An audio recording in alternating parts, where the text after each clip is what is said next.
Ben H a vu Mon Inconnu. Oui, j'ai eu la chance de voir le film Mon Inconnu. Je dis bien la chance car j'ai passé un très bon moment avec cette histoire. Pourtant, c'était pas gagné. Je suis pas un immense client des comédies romantiques sur le papier. La comédie romantique, c'est film censé faire rêver les femmes en leur montrant des mecs systématiquement mieux que moi. Pardon, j'ai un peu de mal. Encore une fois, sur le papier, voir ce beau gosse de François Civil se serrer la sublime Joséphine Japy pendant 119 minutes, c'est pas un divertissement, c'est une humiliation personnelle.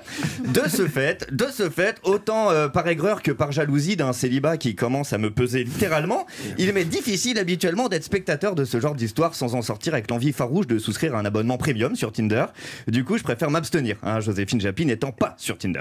Bref, je vais être franc avec vous, messieurs, avant de voir Mon Inconnu. La dernière fois que j'ai regardé une comédie romantique, c'était une vidéo de moins de 10 minutes et disponible seulement sur Internet.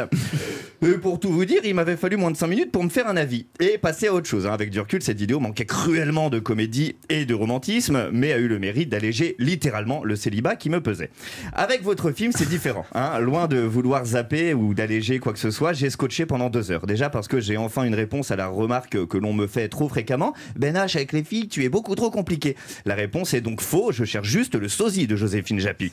Et puis en plus, avec Mon Inconnu, il y a quelque chose en plus que d'autres comédies romantiques n'ont pas. Un début de réponse à une ou deux questions que toute personne amoureuse s'est posée un jour. Première question, et si c'était à refaire? Et seconde question, et si je ne l'avais jamais rencontré? Et dans de nombreuses situations, cette question me fascine. Quelles seraient nos vies si nos choix et nos décisions avaient été différentes?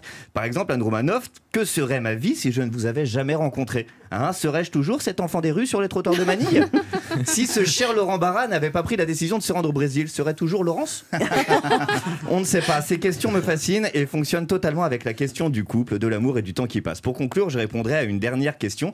Quelle aurait été ma vie si je n'avais pas vu le film Mon Inconnu? Eh bien, je n'aurais pas eu la confirmation que François Civil va devenir un incontournable du cinéma français. Je n'aurais pas découvert qu'au-delà de son talent, Benjamin Laverne est aussi hyper drôle. Je ne serais peut-être jamais tombé amoureux de Joséphine Japy. Et enfin, je n'aurais pas passé 2 heures avec un sourire bête devant un film chouette. Je vous le conseille, ça sort demain au ciné. Merci de m'avoir écouté. Bravo, trop cool, merci.